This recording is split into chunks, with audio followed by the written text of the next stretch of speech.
За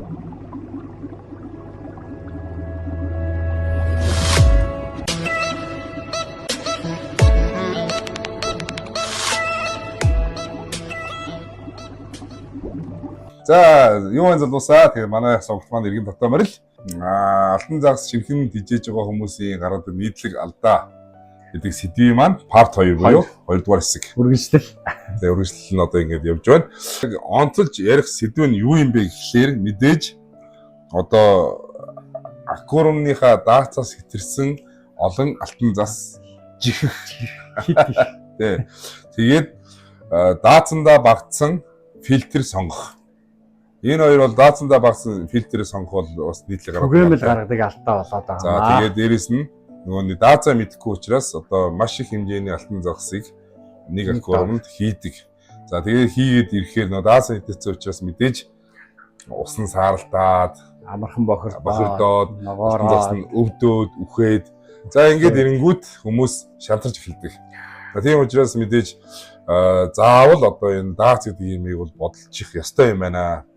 За тэгээ бид тэр энэ дугаарыг бэлтгэхийн тулд бас нэлээд нийт ухлаа тийм ээ. Тэгээд олон улсын стандарт нь бол маш том байд юм байна. Нэлээд хэдэн их сурвалжаас ингээ үдсэн гэхэд бол нэлээд том байд юм байна тийм. Тэр эхлээд яг стандартын та бүхэндээ хэлье. Олон улсын одоо нийт мөрдөгдөг тэр стандартыг та бүхэндээ одоо бид сонирхуулъя. За гоёмсог алтан загас гэж ярих юм уу тийм. Одоо орондоо, рүүхэн телескоп гэдэг арай жижиг биетэй ингээд давхар сүүл мүлтэй юм гоёмсог алтан загаснуудын одоо амьдэрдэг одоо даац нэг юм бол ийм байд юм байна. За нэг алтан загсанд 25 галлон буюу 98 литр. Тэгээ мэдээж тэдгээр бол ганцаарынгийн тэжээхийг зөвлөдгөө бета биш учраас янз хосоороо тийм ээ ингээд тэжээхийг зөвлөдөг юм байна. За хоёр алтан загас болохоор 40 галлон буюу 150 литр. За гурван алтан загас болохоор 55 галлон буюу 204 литр. 204 литрт одоо ганцхан алтан өшөө 3 алтан загас тэжээх юм байна. За тэгээд 4 ба түүнээс дээш алтан загас нэмэлтээр 10-аас 15 галлон гэж байгаа. Тэгэхээр 1 галлон чинь 3.7.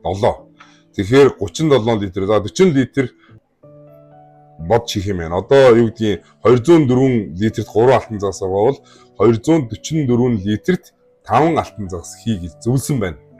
Ер нь бол хамгийн багадаа 3 загас 200 литрээс дээш аквариум л гэсэн. Тэгээ энэ бол тэг яг жижигвэртэй нөгөө нэг одоо стандарт гэх юм уу тий гоёмсог алтан загсууд одоо зориулсан дундын одоо тий дундын алтан загснууд зориулсан одоо энэ даацна гэж байгаа. За тэнгууд одоо энгийн бөгөөд одоо урт биетэй болдог одоо коймой тий ийм урт биетэй алтан загснууд болохоор бүр юм байна. За одоо тэрийг бол дэрийг танилцуулна. За нэг алтнаас 55 галлон буюу 204 литрээс ердөө нэг алтан загсан тий. Тэгээ энэ болохоор койн тухай ярьж байгаа шүү мэдээж. Кой ч бол бүр 40 гаруй санжтай бол. За хоёр алтан загас буюу 75 галлон 277 литр өссөн. Яа. За гурван алтан загас 90 галлон буюу 333 литр. За тэгээ дөрв бол түүнээс дээш болоод ирэхлээр нэг загас тутамд 111-ээс 148 литр 30-40 галлон тий. Нэмж явах нь шүү дээ. Тэгэхээр энэ кой алтан загсыг жихийн тулд бол маш том сав хэрэгтэй болох юм байна. Тэгээд цөөрм яриад. Тий, тэгээд цөөрм ярьдаг баг. За тэгээд энэ бол яг мэдээж одоо нэг олон улсын ингээд юм дээр биччихсэн одоо юм даацын тухай стандарт байгаа. Одоо энийг жоохон Монголын хөрсөн дээр буулгаж ирэх гэж одоо хоёулаа хичээе тий. Би одоо юу гэдэг нь алтан загс тэжээдэг хүмүүсээс сонсч ийсэн. Тэрний юу гэхлээр за нэг ингээд том алтан загсанд тэг кой биш шүү зүгээр ингийн алтан загсанд 50 литр ус. Нэг алтан загсанд.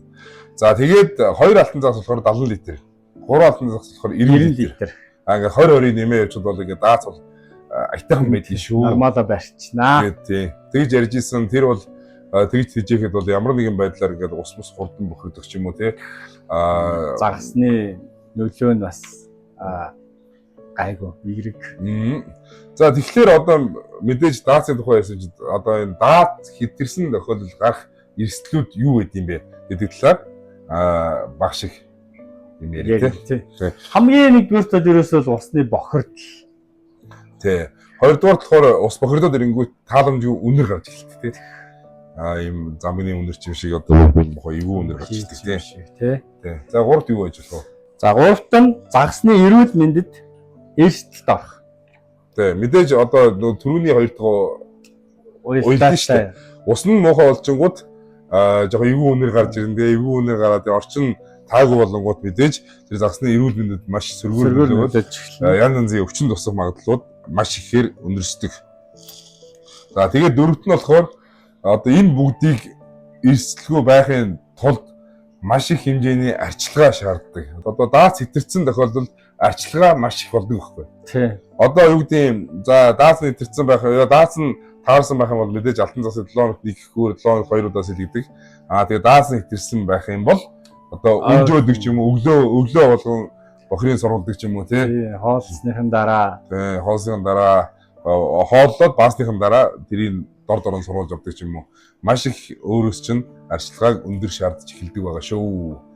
За тэгээд энэ сэдв бол ерөнхийдөө ингэж болж байна тийм ээ. Одоо дараагийн сэдв нь болохоор даацсандаа багтсан фильтр сонгох. Энэ бол өстой маш их шинэ хүмүүсийн гаргадаг алдаа.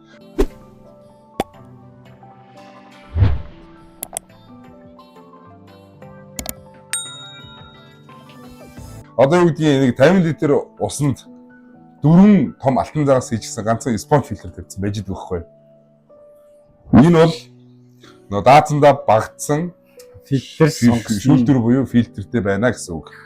Ядж л тэрүүн дээрээ мэдээж одоо ватн тохирсон тийм банктай фильтр тавих хэвээр эсвэл юм үлддэг одоо нөгөө канистр фильтрийн жижиг мини хөлбөр ч юм уу тий сордог фильтрүүд тавих хэрэгтэй байна. Тэр өмнөх дугаарууд дээр фильтр сонгох гэдэг бас урагшлуудаа үзэж байна. Тэгээ нөгөө өмнөх дугаарууд нөгөө фильтрүүдийн тухай тайлбарласан байгаа шинэ хүмүүсээр одоо спонж фильтрийн тухай спонж фильтр ямар үүрэгтэй юм бэ? Яаж ажилтдаг, ямар зарчмаар ажилтдаг гэдэг тухай ярьсан байгаа. Банктай фильтрийн тухай ярьсан байгаа, канистр фильтрийн тухай ярьсан байгаа, саунд фильтрийн тухай ярьсан байгаа. За тэгээд олон том алтан засыг амжилттай тэжээхийн тулд миний зөвлөх фильтр бол канистр фильтр, саунд фильтр. Том аквариумд. Тэ. Яг жижиг аквариумд тодорхой хэмжээний цөөхөн даацсан тохирсон алтан загас хийх юм бол банктай фильтр спонжтой хослуулж хэрэглээрэй гэж бас зөвлөж байна тий. Тэгэхээр хүмүүс яг нөгөө алтан засыг их агааржуул шаарддаг гэдэг утгаараа чулуу агааржуулагч тавиад байдаг. Тэр маань бол ямар нэгэн цэвэрлэх үүрэг байхгүй зөвхөн хүчил төрөгч агаар өгж байгаа фильтр бол. Тэгээ агаар мэдээж сайтай байхад бол ашигтай фильтр илүү таламжтай хурдан үржин тийм ээ. Гэхдээ бол яаж хурдан үржсэн аммониагийн тэр дайралтын өсөлтийг бол яаж гүйцэтгэв гэж байна тийм ээ. Тий.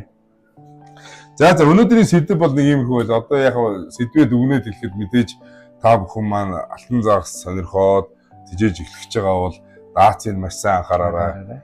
Нэг алтан загас том болцсон нэг алтан загас 50 литр. За тэгээ хоёр алтан загас 70 литр, гурван алтан загас 90 литр гэдэг юм уу. Ийм байдлаар сонгох юм бол та бүхний одоо нэг алтан загастай тэр өөрийнхөө хайртай алтан загасыг урт удаан амьдруулж өнгө зүс сайтай тийм гоё болгоход өөрт бас ачаалалгүйгээр загсаад хижээх. Тийм гоё болгоход маш их дэм болно шүү гэж хэлмээр байна тий. За тэгээд фильтрээ бас дээрээс нь маш зөв сонголт хийгээрэй. Тэгээд фильтрийн одоо дараагийн битэрийн ярих сэдв болохоор одоо тэр алтан загас тижээж байгаа хүмүүсийн усны сэлгээ хэр ойрхон байх ёстой энэ тэр талаар тайлбарлана. За тэгээ хоол нь ямар байх ёстой энэ тэр талаар тайлбарлана. За тэгээд тэр өөрхөө дотор байгаа аквариум дотор байгаа тэр фильтрүүдийг хэрхэн яаж угаах вэ гэдэг талаар бас дахин тайлбарлана гэж төлөвлөсөн байгаа. Тэгээд дараагийн дугаараар та бүхэн тэрийг маань хүлээн авч үзээрэй. За тэгээд мэдээж та бүхний хуруугаа хөдөлгөөд нөгөө юмудаа тэгээд лайк, шеэрлж болж юм, лайк дарж болж юм, тийм ээ, subscribe дарж юм. Энэ бол та бүхний одоо битэрийн хөдөлмөрийг үнэлж байгаа хамгийн том үнэлгээ хөрөнгө оруулалт юм шүү гэдгийг та бүхэн дахин хэлье. За тэгээд дараагийн дугаараар уулзлаа. Түр баяртай мэдээж өөрөө хэлнэ те. Монголын аквариумын загас сонирхогчдод маш олон болох болтугай. Баяртай.